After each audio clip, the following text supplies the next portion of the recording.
La carta a los Hebreos. El autor de esta carta es anónimo, y la gente se ha preguntado por mucho tiempo si Pablo la escribió o si quizá fue alguno de sus colaboradores, como Bernabé o Apolos. Pero la realidad es que no lo sabemos. En el capítulo 2 descubrimos que el autor tuvo una relación de primera mano con los discípulos que caminaron con Jesús.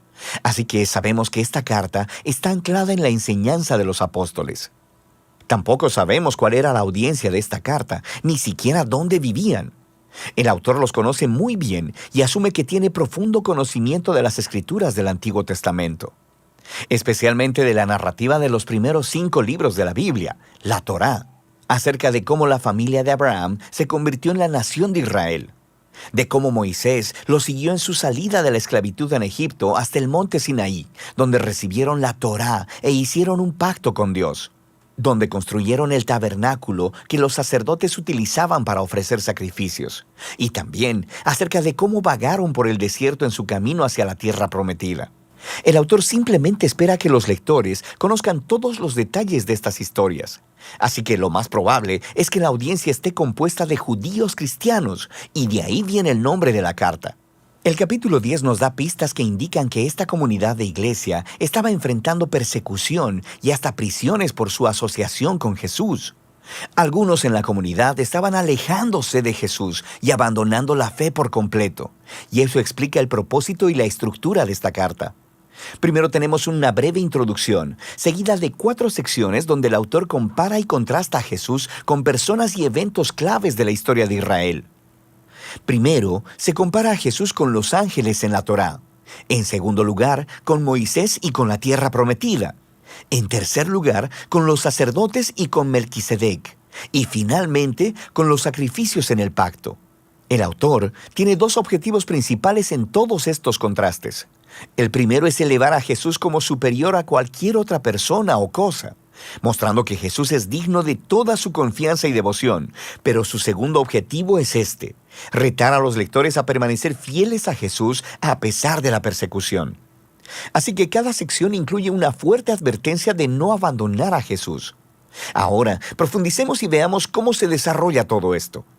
La elevación de Jesús comienza en la oración inicial de la introducción. Dios, que muchas veces y de varias maneras habló a nuestros antepasados en otras épocas por medio de los profetas, en estos días finales nos ha hablado por medio de su Hijo. De manera que el autor está diciendo que Jesús es superior a todas las otras maneras previas en las que Dios se reveló a Israel. Luego, hace la sorprendente declaración que Jesús es el resplandor de la gloria de Dios y la imagen exacta de la naturaleza de Dios. Estas metáforas hacen la identificación más cercana posible entre Jesús y Dios. Así que Jesús es a Dios lo que los rayos de luz son al sol, o Jesús es lo que la impresión en la cera es al sello de un anillo. Para este autor no hay Dios aparte de Jesús. Jesús es Dios hecho hombre como el Hijo, y esta elevada manera de ver a Jesús es la que se desarrolla a través del resto de la carta. En la primera sección, el autor compara a Jesús con los ángeles, lo que podría parecer un poco extraño. ¿Por qué ángeles?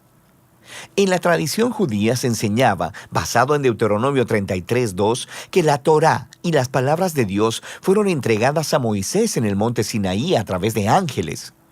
Así que al decir que Jesús es superior a los ángeles, el autor está declarando que Jesús y su mensaje de buenas nuevas son superiores a todos los mensajeros anteriores de la palabra de Dios. De manera que la primera advertencia fluye de este mismo punto. Si Israel fue llamado a prestar atención a la Torá, la cual fue entregada por ángeles, ¿cuánto más deberíamos prestar atención al mensaje que fue anunciado por el Hijo de Dios?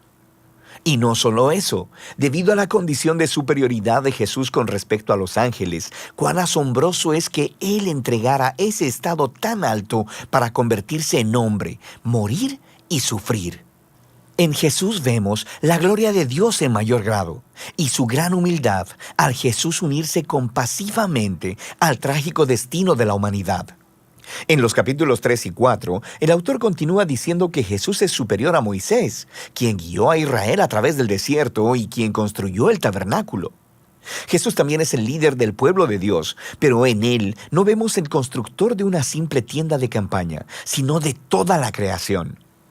Luego, el autor vuelve a contar la historia de cómo los israelitas se rebelaron contra Moisés en el desierto y perdieron su oportunidad de entrar al reposo que Dios les ofreció en la tierra prometida.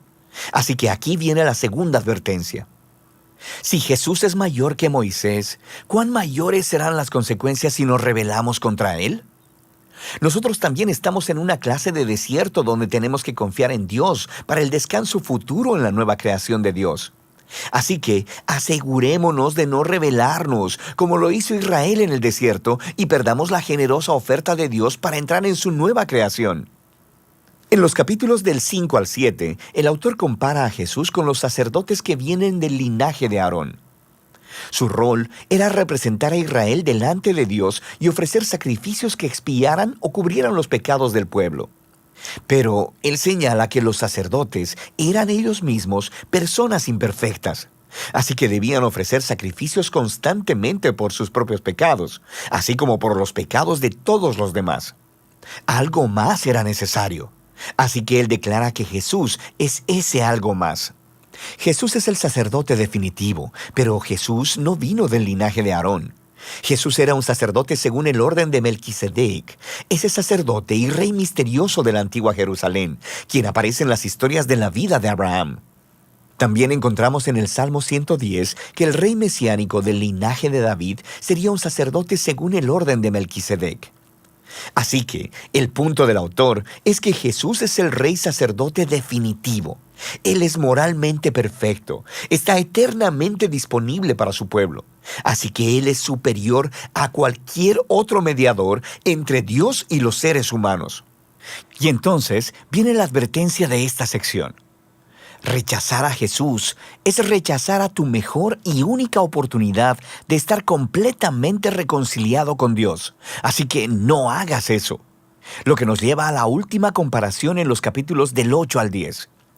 El autor nos muestra cómo la muerte de Jesús en la cruz fue el sacrificio definitivo, superior a todos los sacrificios de animales que se ofrecían en el templo. Esos sacrificios debían ser ofrecidos constantemente, tanto cada día como anualmente en el día de la expiación. Jesús ofreció su vida una vez y para siempre, y eso fue suficiente para cubrir los pecados de todo el mundo. Así que el autor advierte a la audiencia sobre alejarse de Jesús. Es como darle la espalda a la oferta generosa del perdón de Dios. ¿Por qué harías eso?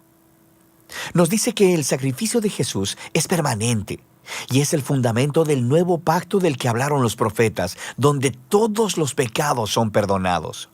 Así que ahora que el autor ha elevado a Jesús por medio de todos estos contrastes, esta sección final es un gran reto a seguir a Jesús. Piensa en el gran panorama. En Jesús han encontrado la palabra misma de Dios. En Jesús tienen esperanza para estar en la nueva creación. Jesús es su eterno sacerdote. Él es el sacrificio perfecto. Así que ahora ellos deben seguir a todos los grandes modelos de la fe que se encuentran en la historia de las Escrituras y deben permanecer fieles a Jesús, confiando que a pesar de cualquier dificultad y persecución, Dios no abandonará a su pueblo. Ese es el flujo de pensamiento básico a través de la carta, la cual al final el autor dice que es una breve palabra de exhortación. Aquí hay algunos otros consejos para leer esta carta. Cuando el autor cite de las Escrituras del Antiguo Testamento, lo cual sucede en casi todas las oraciones, detente y busca las referencias y lee la cita en su contexto original. Y a veces te confundirás, pero en la mayoría de las veces podrás ver conexiones geniales que de otra manera nunca hubieras notado, así que vale la pena el esfuerzo. También deberías saber que estos pasajes de advertencia te pondrán incómodo, y ese es el punto. No están ahí para asustarte, están ahí para mostrarte que rechazar a Jesús es tonto, porque Él es asombroso. Estas advertencias sirven al propósito principal de la carta: mostrar que Jesús es la revelación definitiva del amor y la misericordia de Dios. Y de eso se trata la carta a los Hebreos.